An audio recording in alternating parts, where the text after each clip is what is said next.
नमस्कार साथियों, जैसा कि आप लोग जानते हो कि आप लोग का 18 मार्च से एग्जाम प्रारंभ होने वाला है। तो अगर क्लास 8 में पढ़ते हो तो आपके लिए मैं गणित विषय का एक मॉडल प्रश्न पत्र लाया हूँ। ऐसा ही प्रश्न पत्र आपको एग्जाम में भी दिखेगा। तो देखिए, हम अब प्रश्न पत्र को देखते हैं। तो आप में प्रश्न पत्र में आपको सबसे पहले अपना नाम लिखना है, विद्यालय का नाम लिखना है, संकुल का नाम लिखना है, वर्ग क्रमांक लिखना है, प्रखंड लिखना है, जिला लिखना है, और यहाँ पर जिस तिथि का आपका एग्जाम होगा उस तिथि का डेट डाल देना है। प्रश्न देखते हैं। पहला प्रश्न, सही विकल्प पर सही चिन्ह लगाइए। -5/2 का गुणात्मक प्रतिलोम होगा। गुणात्मक मतलब गुना करने पर एक आ जाएगा, तो 2/-5 होगा। 2/-5 ख नंबर। दूसरा है, निम्नलिखित में परिमेय संख्या है। तो ये भी परिमेय संख्या है और ये भी सभी हो जाएगा, क्योंकि परिमेय संख्या हम उसे कहते हैं जिसे p/q के रूप में लिखा जा सकता है। अब देखिए, तीसरा प्रश्न कह रहा है किसी भी बहुभुज के बाह्य कोणों का माप का योग कितना होता है, तो 360 डिग्री होता है। अब है चौथा प्रश्न, निम्नलिखित में कौन रैखिक समीकरण है, तो इसमें ग नंबर आंसर हो जाएगा। अब 2 नंबर प्रश्न कर रहा है स्तंभ अ के साथ स्तंभ ब का सही सही मिलान कीजिए। स्तंभ अ है वर्ग, पहला है वर्ग अंतराल 4 से 8 में 8 की वर्ग सीमा है, तो 8 सबसे उच्चतम सीमा है। पंचभुज का 540 हो जाएगा, 540। 2 का इतना हो जाएगा और 225 हो जाएगा इतना।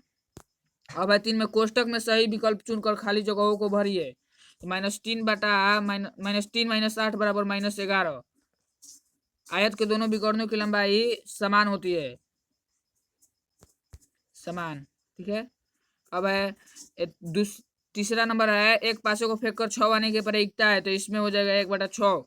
इतना का वर्गमूल होगी की संख्या होगी 3। आगे देखते हैं।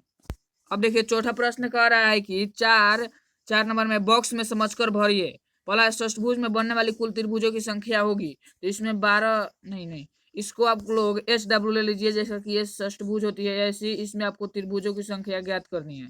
ठीक है। अब तीसरे प्रश्न देखते हैं। तो तीसरा प्रश्न कह रहा है दूसरा, 4x + 3 = 11 में x का मान होगा, तो x का मान हो जाएगा 2।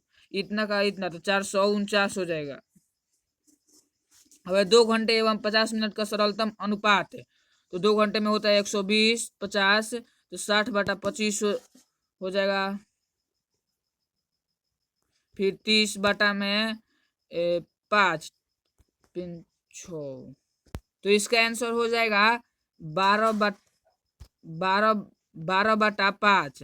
अब आगे देखते हैं। तो अगला देखिए, प्रश्न कह रहा है, ये प्रश्न गलत लग रहा है, आगे देखते हैं। अब 6वां नंबर प्रश्न कर रहा है, किसी त्रिभुज के तीनों कोण 2:3:5 के अनुपात में है, तो तीनों कोणों की माप क्या होगा। तो देखिए, इसका आंसर है, माना कि त्रिभुज की कोण x, इसलिए त्रिभुज का पहला कोण 2x, त्रिभुज का दूसरा कोण 3x, त्रिभुज का तीसरा कोण 5x, क्योंकि 2:3:5 के अनुपात में है। प्रश्न से यहाँ पर देखिए, प्रश्न से 2x + 3x + 5x = 180 डिग्री, क्योंकि त्रिभुज के तीनों कोणों का योग 180 डिग्री होता है। फिर 10x = 180 डिग्री, इसलिए x = 180/10 यानी 18 डिग्री आ गया। तो पहला कोण हो जाएगा हमारा 36 डिग्री, दूसरा कोण 54 डिग्री, और तीसरा कोण हो जाएगा 90 डिग्री। ठीक है। अब देखते हैं 7वां नंबर प्रश्न। 7वां नंबर प्रश्न कर रहा है, एक समानांतर चतुर्भुज के एक कोण 120 डिग्री है, तो बाकी तीनों कोणों की माप क्या होगी। देखिए, ये समानांतर चतुर्भुज है जो आपको स्क्रीन पर दिखाई दे रहा होगा। इसमें ये कोण 120 हो गया, तो ये कितना हो जाएगा, इसका समूह कोण है, तो ये भी 120 हो जाएगा। ठीक है। अब इसका ज्ञात करना है, तो हमें रैखिक युग्म हो जाएगा ना, तो 180 - 20 = 60 डिग्री y का मान हो जाएगा, y बराबर। तो इसका भी समूह कोण हो जाएगा, तो y बराबर ये भी 60 डिग्री हो जाएगा। तो 120, 60, 60 आंसर हमारा हो जाएगा। ठीक है। आगे देखते हैं। तो देखिए, अगला प्रश्न कर रहा है कि 7500 रुपए का 2 वर्ष के लिए 6% वार्षिक ब्याज की दर से मिश्रधन ज्ञात कीजिए, जबकि ब्याज का प्रतिवर्ष संयोजित होता है। तो देखिए, मिश्रधन यानी ए बराबर, ए मतलब अमाउंट बराबर प्रिंसिपल इंटू 1 + r/100 की पावर 2।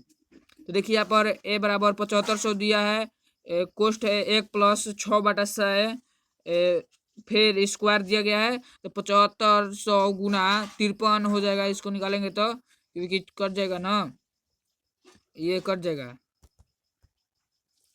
तो इतना आ जाएगा। तो इसको हम करेंगे भाग गुना, तो 8437 रुपये आ जाएगा।